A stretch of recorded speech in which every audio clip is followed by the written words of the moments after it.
Meus irmãos, a graça e a paz do Senhor Jesus Cristo a todos. Tenham uma ótima noite.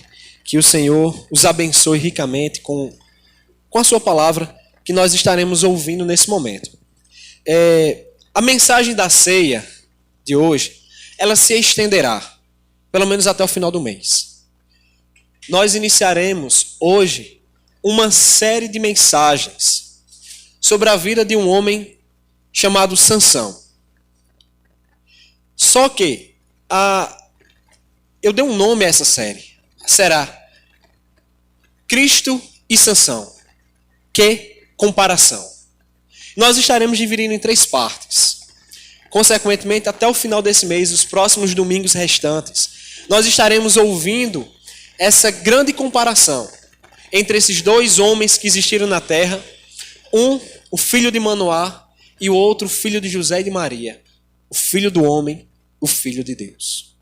E eu quero convidá-los a estarem abrindo as suas Bíblias em Juízes 13. Por gentileza, abram suas Bíblias no livro de Juízes. É o 7º livro da Bíblia. Caso você não lembre de memória, depois do Pentateuco, Josué e Juízes, né? Os 5 primeiros livros da Bíblia, o Pentateuco, Josué e Juízes. Juízes de número 13.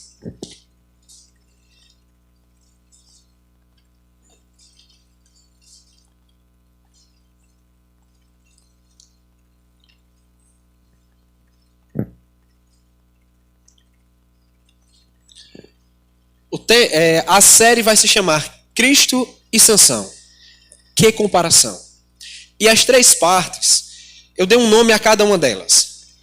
A parte de hoje que nós estudaremos é o nascimento do fortão.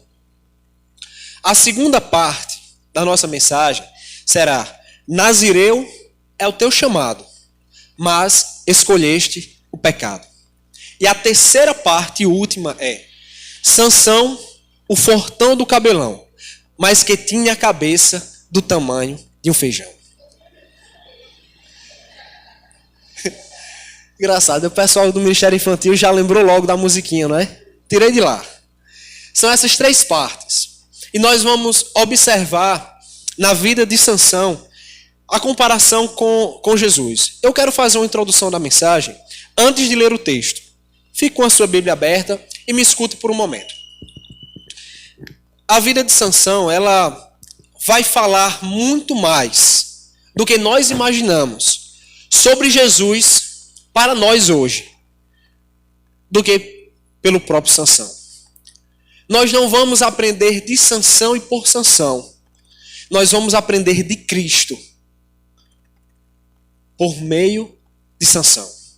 Nós vamos observar como Deus, através desse relato inspirado e em seus acontecimentos, como desde aquele tempo, ele já estava revelando seu filho Jesus, a sua obra sacrificial, os seus sofrimentos e a beleza da redenção que existe em Jesus para nós hoje, através da vida de Sansão.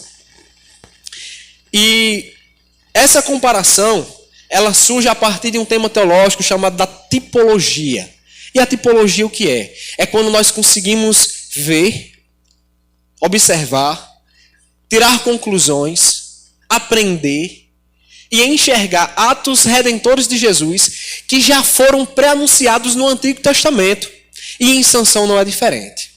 Eu quero citar alguns acontecimentos da vida de Sansão que vão justificar isso.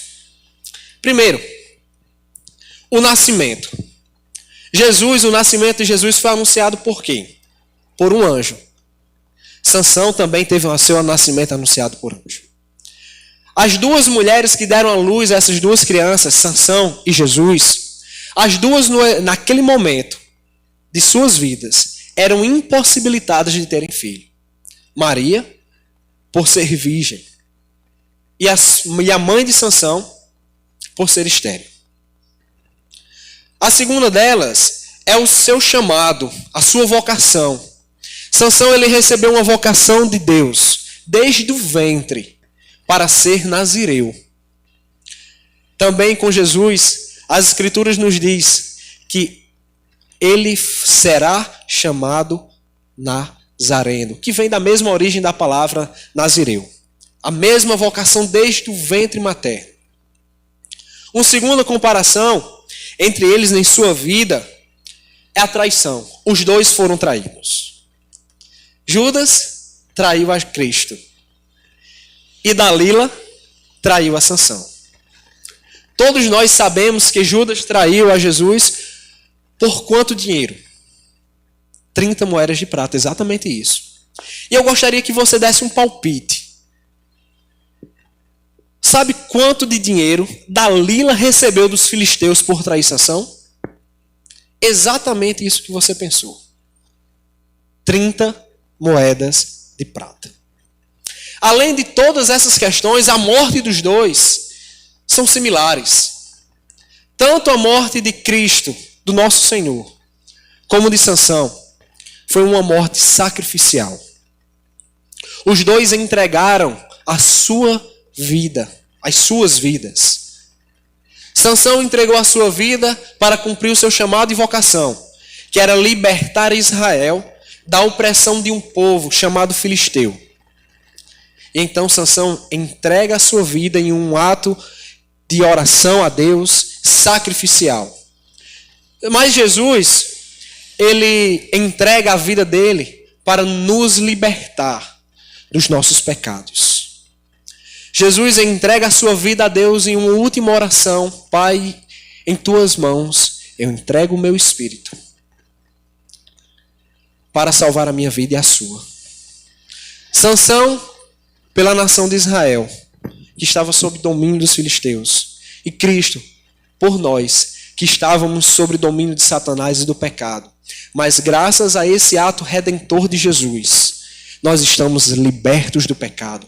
Nós estamos livres das amarras e das prisões de Satanás. E hoje nós somos livres em Jesus para amar a Deus, para amar o próximo, para viver na liberdade do Espírito Santo, para adorá-lo e chegar até ele sem nenhuma barreira, porque na morte de Cristo o véu foi rasgado de alto a baixo e todos nós hoje temos livre acesso a Deus em Cristo Jesus. Mas além disso, a morte dos dois tem um ato poético de Deus, do Deus soberano, do design inteligente do universo, do Senhor que criou todas as coisas. Ele arquitetou, ele orquestrou, ele ornamentou o acontecimento e a inspiração das Escrituras, quando vai relatar a morte de Sansão, para nos revelar desde a morte de Sansão a morte de seu filho, de uma forma poética e magistral. Na arte que o pessoal da mídia fez, quem viu no grupo, Sansão ele está assim um pouco agachado, com as mãos para trás, empurrando as colunas do templo. Só que Sansão não morreu, a figurinha é muito ilustre, mas a poesia que Deus colocou ali é de que Sansão é um homem de grande envergadura. Eu acredito que eu, com os meus braços abertos, chega a 1,70, 1,80 no máximo. Sansão possivelmente tem uma envergadura de braços abertos, possivelmente 2,5 metros. É um homem grande, que bateria de frente com Golias fácil. Ele então, Deus preparou a morte de Sansão para mostrar a nós que o seu filho iria morrer. Poeticamente, Sansão, ele morre. O que isso lembra-nos?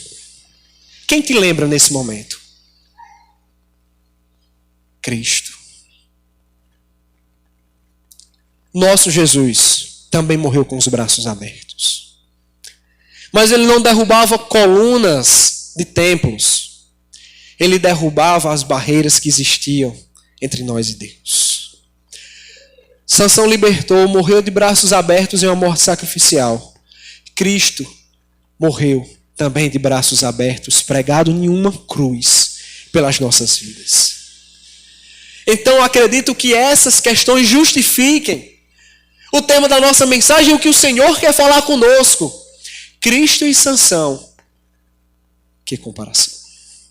Então por isso, eu lhes convido nessa noite a meditarmos no nascimento do fortão em Juízes, capítulo de número 13. Diz assim a palavra do Senhor: os filhos de Israel tornaram a fazer o que era mal aos olhos do Senhor. E por isso ele os entregou nas mãos dos filisteus durante 40 anos. Havia um homem de Zorá, da linhagem de Dan, chamado Manoá, cuja mulher era estéril e não tinha filhos. O anjo do Senhor apareceu a esta mulher e lhe disse: eis que você é estéril e nunca teve filhos, mas você ficará grávida e dará à luz um filho. Por isso, tenha cuidado e não beba vinho, nem bebida forte, e não coma nenhuma comida impura. Porque eis que você ficará grávida e dará à luz um filho, sobre cuja cabeça não passará navalha. O menino será nazireu, consagrado a Deus desde o ventre da sua mãe. E ele começará a livrar Israel do poder dos filisteus. Então a mulher foi a seu marido e lhe disse: o homem de Deus veio falar comigo. A sua aparência era semelhante a um anjo de Deus, tremenda. Não perguntei de onde ele vinha e não me disse como se chamava. Porém ele me disse: eis que você ficará grávida e dará à luz a um filho. Por isso, não beba vinho, nem bebida forte, nem coma coisa impura, porque o menino será nazireu, consagrado a Deus desde o ventre materno até o dia da sua morte. Amém. Nós vamos ler o restante do capítulo durante a exposição bíblica. Queridos, eu quero relatar algumas situações do contexto histórico que Israel vivia. Israel vivia um momento muito delicado. O livro de Juízes é um relato de como Deus governou Israel após a morte de Josué, que sucedeu Moisés, conduzindo o povo até a terra prometida de Canaã. Quando eles chegaram nessa terra prometida, eles ainda não haviam expulsado todas as pessoas que lutariam contra eles, que dominavam, todos os povos que dominavam naquela terra. Josué morre e no decorrer dos anos, alguns inimigos, eles se levantam, eles se insurgem contra Israel e em momentos pontuais do território de Israel, onde eles viviam, Deus levantou muitos homens para ajudá-los a se livrar dos seus inimigos. Esses homens eram chamados de juízes. Por isso que o nome do nosso livro é chamado de Juízes. E essa época vai perdurar até o surgimento do último juiz, que nós chamamos de Samuel. Um juiz profeta, um juiz sacerdote, um governante. E Sansão, ele nasce exatamente nesse período. Só que esse período até Israel ser governado por Deus através de perdoe-me, até Samuel e posteriormente Saul. Israel vivia num ciclo repetitivo de bem-estar e de pecado. Israel, ele praticava aquilo que era mal aos olhos do Senhor. Então, vinha um inimigo, lutava contra eles, destruía as suas plantações, destruía as suas colheitas. Obrigado, Deus. Matava suas mulheres, matava-se as suas crianças, matava os seus guerreiros. E então o povo se arrependia dos seus pecados, clamavam a Deus, buscavam a face do Senhor, e então Deus levantava um homem, um juiz, e então os libertava. Nesse período que Sansão nasce, Israel estava sob o domínio do povo filisteu por 40 anos. Quem tem mais de 40 anos vai saber que é uma longa vida. Ou quem está perto também, uma longa vida. Muito tempo. E eles dominaram, então Deus ele levanta essa família e faz-lhe uma promessa, que um menino iria nascer entre eles. Nesse capítulo nós vamos ver 4 acontecimentos importantes sobre o nascimento de Sansão, ou simplesmente o nascimento do fortão. Os acontecimentos são, primeiro deles, o anúncio do nascimento de Sansão. Nós vamos ver que os atos redentores de Deus estimulam seu povo à oração. O terceiro acontecimento é a adoração da família de Manoá a Deus. Os atos redentores de Deus estimulam a nossa família a buscar a Deus, a se entregar a Ele, a buscá-lo, a adorá-lo, a querer estar junto dele. E o quarto acontecimento é a promessa de Deus que se cumpre naquela família com o nascimento de Sansão. Queridos, nós temos algumas coisas a aprender nessa noite. E a primeira delas é justamente sobre o anúncio do nascimento de Sansão. E quando Deus está anunciando o nascimento desse menino, Deus simplesmente não está anunciando para eles: olha, eu vou simplesmente libertar vocês das mãos das pessoas que lhes oprimem. Não. Mas Deus estava promovendo esperança ao coração daquelas pessoas. Deus estava suscitando no coração delas esperança da qual elas haviam perdido há muitas décadas. Quando Deus ele promete que ele viria trazer um homem que iria libertar Israel, ele estava falando para aquela família: esse menino trará esperança para a nação de vocês. Esse menino traz esperança ao coração de sua família, Manoá. Esse menino traz esperança ao coração de toda a nação, porque ele livrará Israel das mãos dos filisteus. E quando o Senhor também é anunciado, e ele traz a mensagem do anjo Gabriel a Maria, ele também traz uma esperança para a vida da nação de Israel, comparando a vida dos dois. O anjo Gabriel ele diz uma coisa interessantíssima a Maria. Ele diz o seguinte: esse menino será chamado Jesus, em Mateus capítulo 1, verso 18. Ele se chamará Jesus, até o verso de número 21. Porque ele salvará o seu povo dos seus pecados. Ele trouxe a esperança, assim como Jesus trazia esperança. Ele veio te encher o coração daquelas pessoas de alegria. Ele veio trazer ao coração daquelas pessoas a certeza de uma esperança de que eles não tinham, de que eram libertar-se sozinhas. Eles não tinham mais forças de serem livres.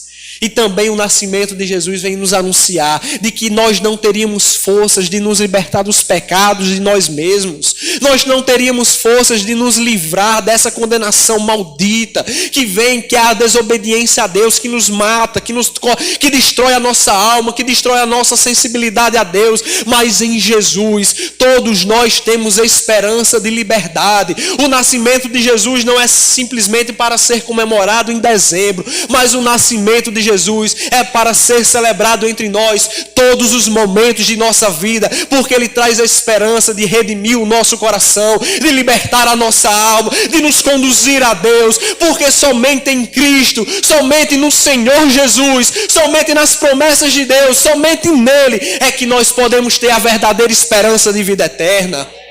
Aleluias! Glórias a Deus por isso, porque como diz a música daquele poeta brasileiro, um menino nasceu, um filho se nos deu. A música do Rodolfo Abrantes, que canta bem a poesia de Isaías. E é exatamente isso que o Senhor Jesus está querendo colocar no nosso coração como igreja, diante da mesa dele, diante da vida de Sansão e principalmente diante da cruz de Cristo. Tem esperança. Viva através dessa esperança. Viva na certeza de que ele nos libertou. Que um menino nasceu. Não é simplesmente para a gente comemorar no dia 25. Não é para a gente comprar presente. Simplesmente.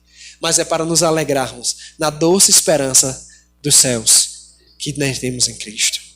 Mas ele também operou um milagre para salvar o seu povo no nascimento dele.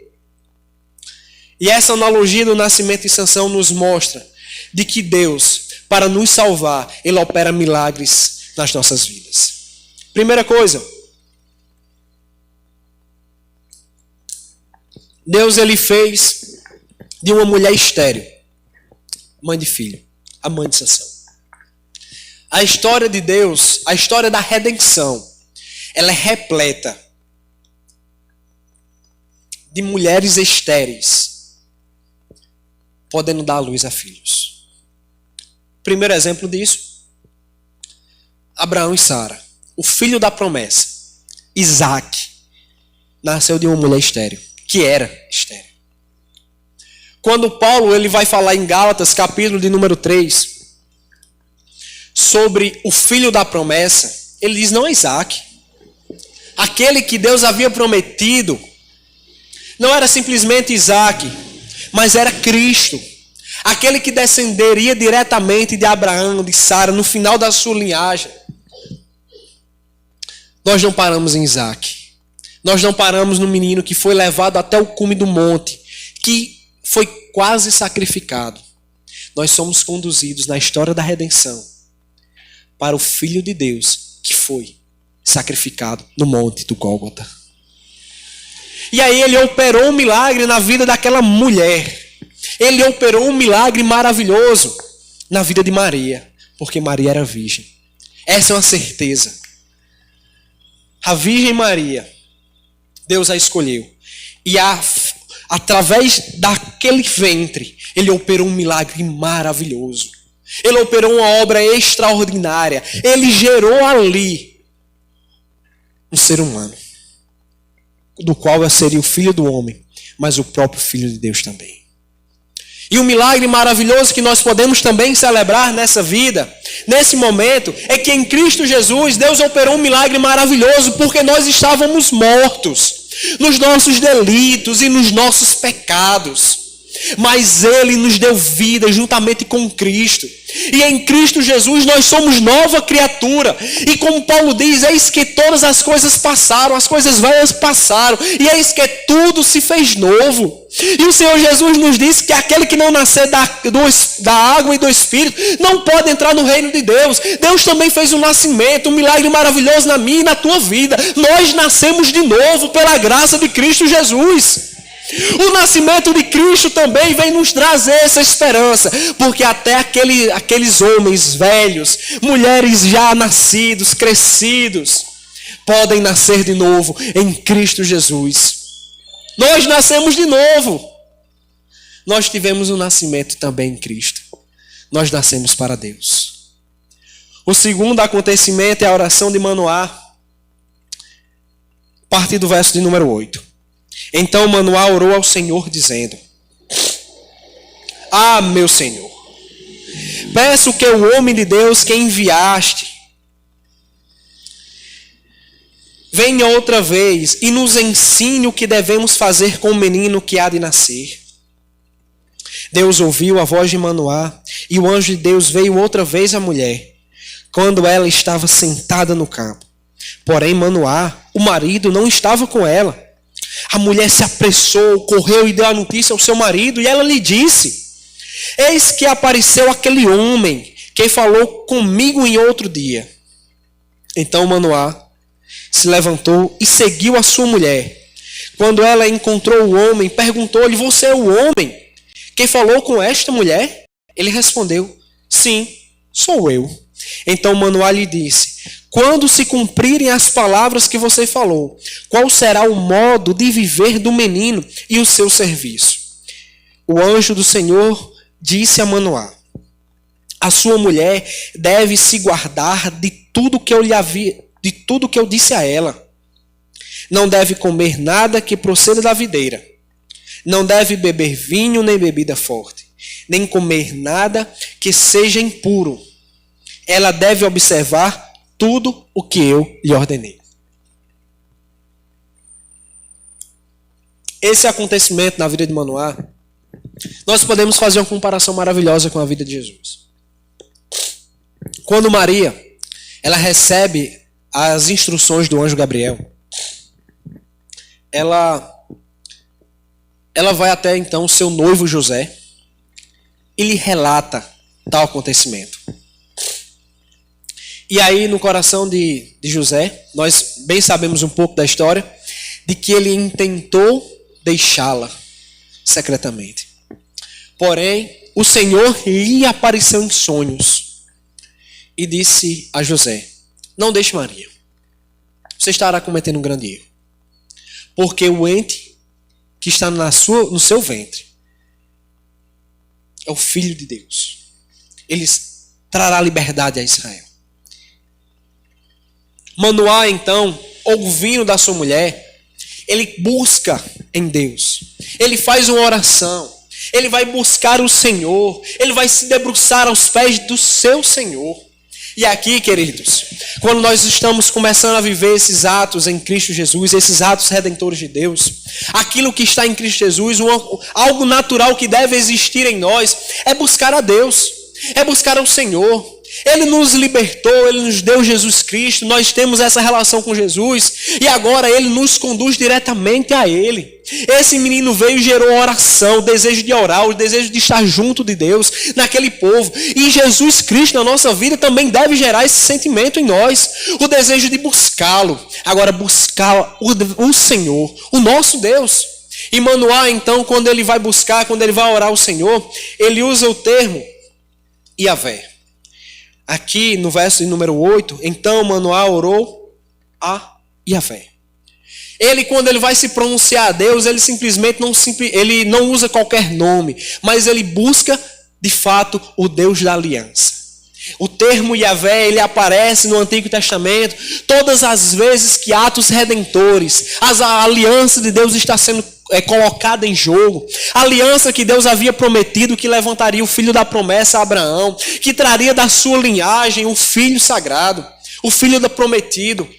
Manoá agora aqui está simplesmente invocando o Deus da promessa. Ele está dizendo: tu, Senhor, tu que fizeste aliança com Israel desde a antiguidade, é o Senhor que eu quero invocar agora nesse momento. Você, perdoe-me, o Senhor, que é o único que é capaz de manter essa aliança. O Senhor, o único que é capaz de promover liberdade, libertação, redenção, de se entregar a favor do seu povo. O Senhor que com braço forte entrou no Egito, libertou a tua nação, conduziu o povo durante anos no deserto. O Senhor que levantou Josué, que outros profetas, tantos e tantos profetas, os juízes que vieram depois da morte de Josué. Ao Senhor que eu clamo nesse momento, é o Senhor que eu peço: por favor, escute a minha oração. Não é assim que nós clamamos durante as nossas orações? Ó Senhor, meu Deus, meu Pai, meu Redentor, o Senhor que me salvou, meu Pai eterno, meu Paizinho, o Senhor que me salvou. Não é assim que nós clamamos a Ele? Não é assim que nós dizemos ao Senhor: é somente o Senhor que pode fazer isso? Que nós declaramos na nossa oração: é somente o Senhor que tem poder para responder a minha oração? Que é somente o Senhor que tem poder em suas mãos para vir e me responder e me tirar dessa angústia? É somente o Senhor que tem poder para me libertar e me dar acesso livre ao Senhor?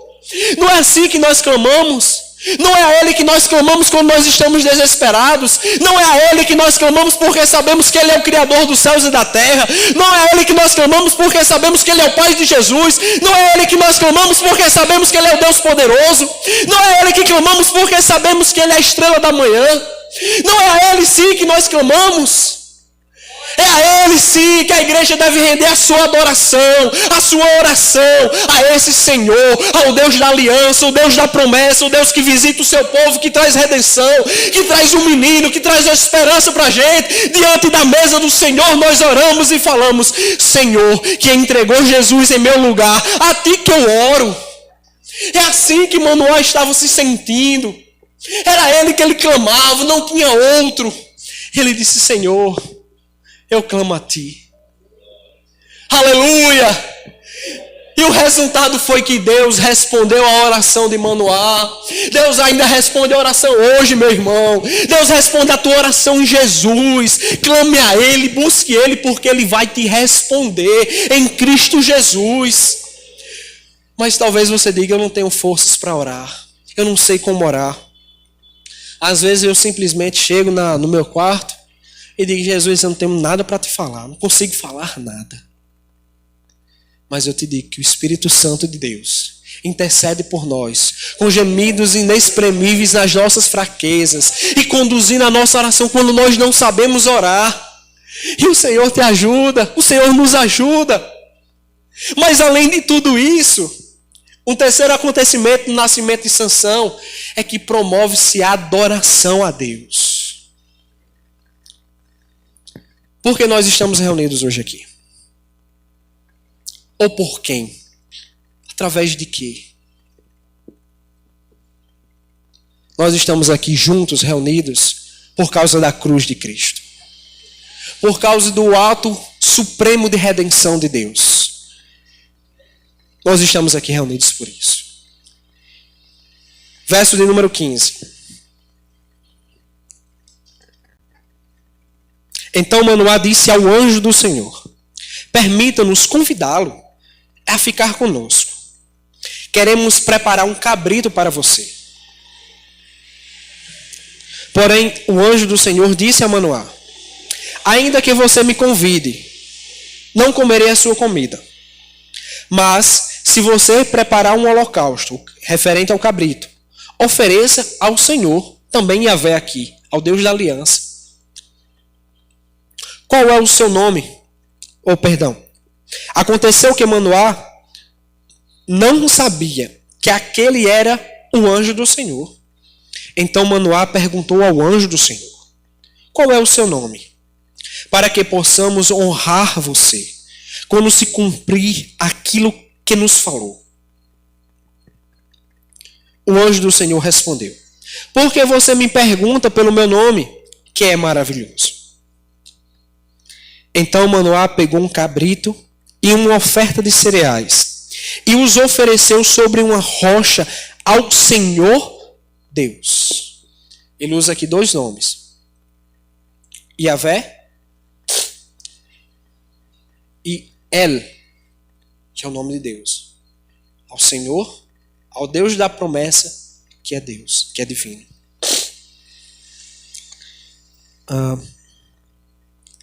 Continuando. E o anjo do Senhor e o anjo de Yahvé fez algo maravilhoso. Enquanto Manoá e sua mulher estavam observando, aconteceu que enquanto a chama subia do altar para o céu, o anjo do Senhor subiu nela. Ao verem isso, Manoá e sua mulher se prostraram com o rosto em terra. Até aqui.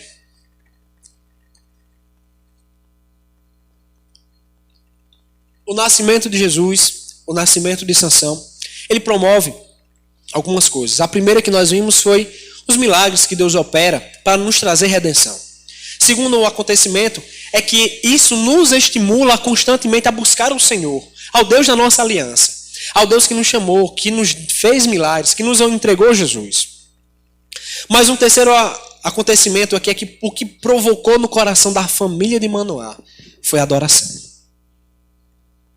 E aqui, queridos, é interessante, eu quero fazer alguns comentários sobre o anjo do Senhor. Possível que alguns dos irmãos já conheçam isso, mas no Antigo Testamento existe uma expressão clara para o que nós chamamos na teologia de cristofania. Vou explicar. Deus enviava anjos para socorrer, para ajudar a nação de Israel. Porém, ele tinha um anjo que eu posso falar, entre aspas, especial. É o que o Antigo Testamento chama de anjo do Senhor. Esse anjo do Senhor, diferente dos anjos normais, ele é o único em toda a Bíblia, como nesse momento, ele é o que recebe a adoração. Ele é o que participa da adoração. É o único que permite que pessoas se dobrem, se ajoelhem diante dele. Um teólogo chamado Palmer Robertson, escreveu um livro chamado Cristo dos Pactos. E nesse livro ele defende a tese de que essas manifestações desse anjo do Senhor nada mais eram do que manifestações de Jesus no Antigo Testamento, anunciando a sua pré-encarnação. O que significa isso? Anunciando que Jesus viveria e habitaria entre nós. Então, quando aqui aparece essa manifestação, é uma cristofania, é uma manifestação de Jesus, estando no meio do povo, evidenciando que ele um dia habitaria no nosso meio. Inclusive no texto que Valdenes leu hoje, possivelmente ali em Isaías 6, é uma cristofania também, uma manifestação de Jesus em momentos-chave da redenção, para alertar o seu povo, para dizer ao seu povo: eu habitarei no meio de vocês, eu estarei com vocês, eu caminharei com vocês. Como João diz, ele habitará e ele andará entre nós. As nossas mãos tocaram, os nossos olhos viram, Os evangelhos nos dizem que as pessoas comeram com ele, se assentaram na casa com ele, brincavam com ele, estavam junto dele, sofreram, choraram, foram repreendidos, participaram da vida de Jesus. E aqui nesse texto, mais uma vez, Deus está nos mostrando que Jesus ele participa ativamente da vida do seu povo. Jesus ele subiu aos céus, mas ele não nos deixou sozinho. Ele habita conosco ainda. Ele estará conosco todos os dias até a consumação dos séculos. Ele está no nosso meio. E isso, quando eles perceberam que Deus estava no meio deles, o que gerou no coração daqueles homens, daquela família, Manoá e sua esposa, nada mais foi do que o sentimento puro de adorar o Deus único e verdadeiro. Queridos, a presença de Jesus na vida da família gera adoração.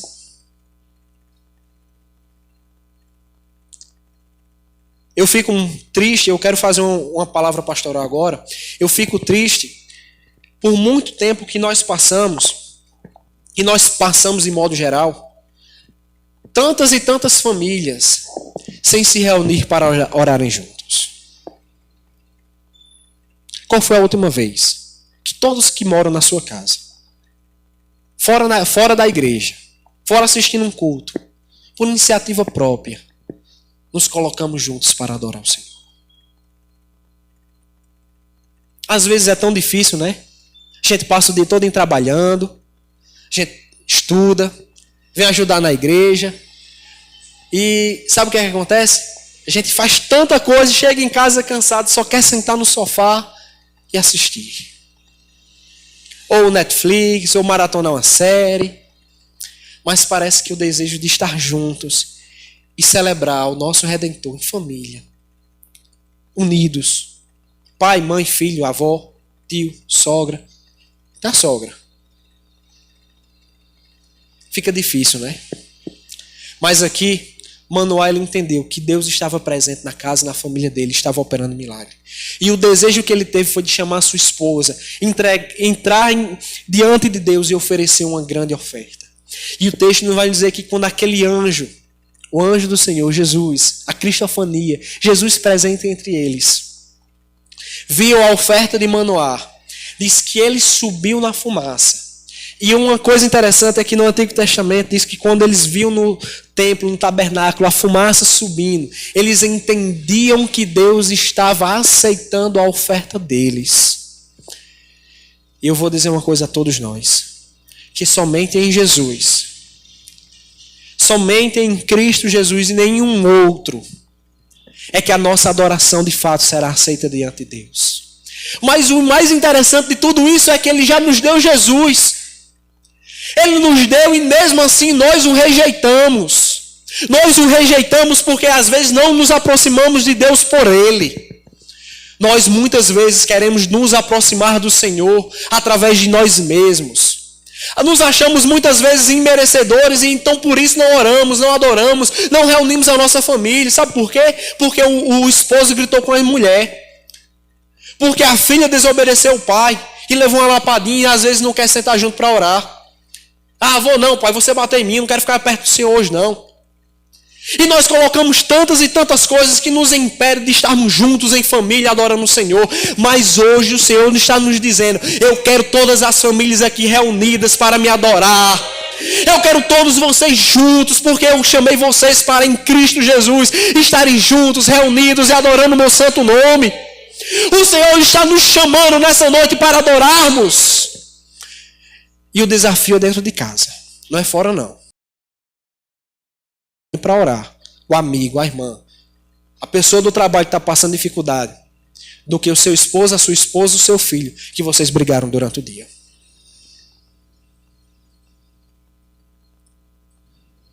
O quarto acontecimento aqui é de que a promessa de Deus se cumpre. Verso de número 21.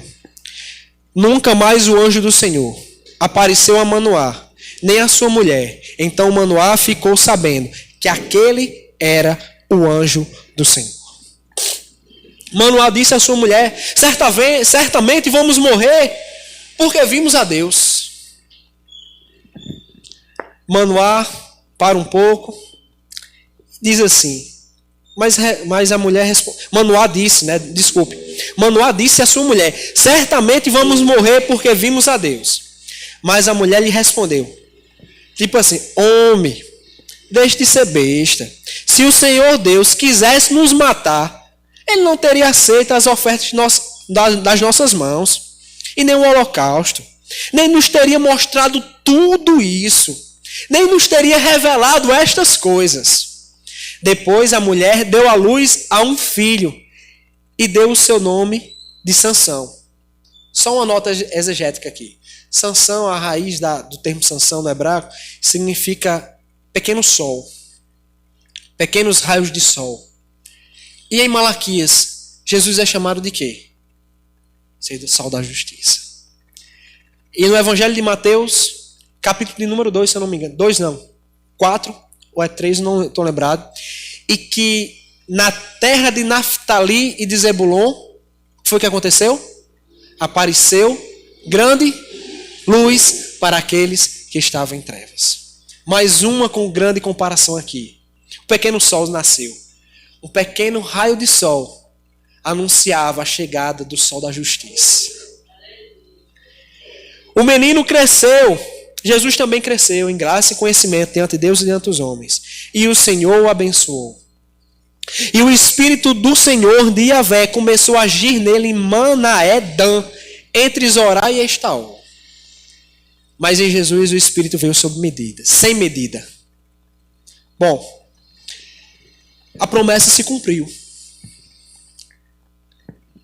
E o interessante é de que quando a promessa se cumpre, Deus ele revela para nós a certeza de que Ele está conosco.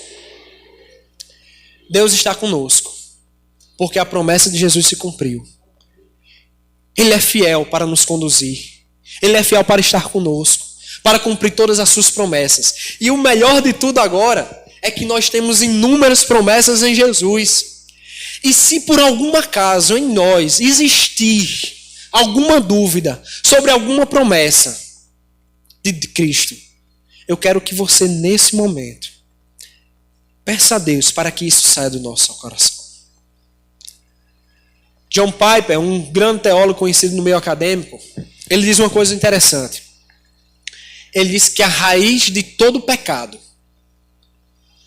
é a incredulidade. Ele diz o seguinte: se você não se purifica, é porque você não acredita na promessa, de fato e de verdade, de que os limpos de coração verão a Deus. E todas as promessas da Bíblia, elas vêm para encher o nosso coração de esperança e de fé.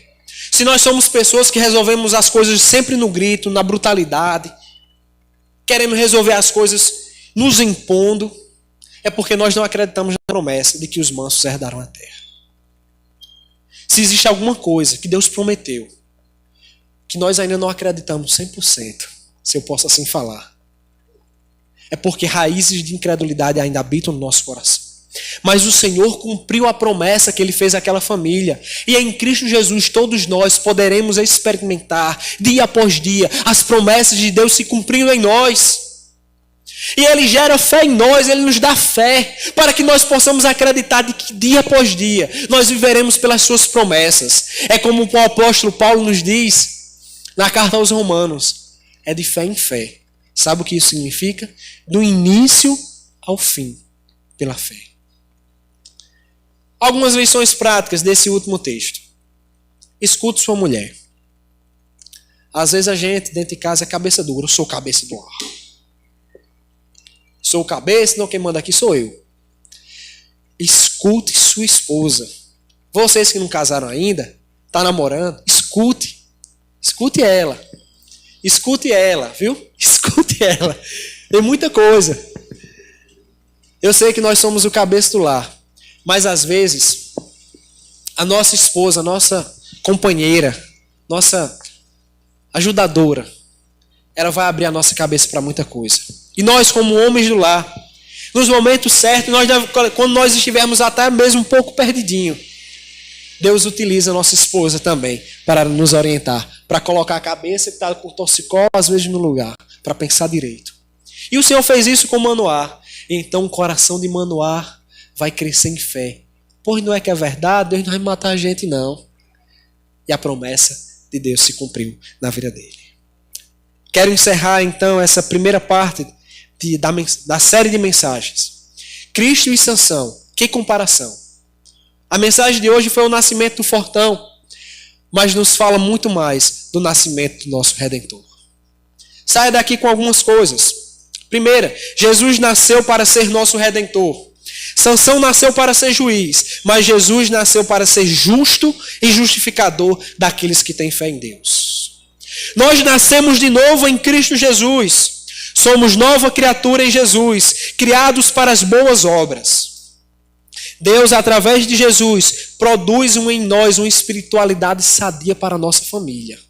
E por último, Deus é fiel e cumpridor de todas as suas promessas. O Senhor quer gerar certeza em nós de que todas as suas maravilhosas promessas se cumprirão na vida da sua amada igreja.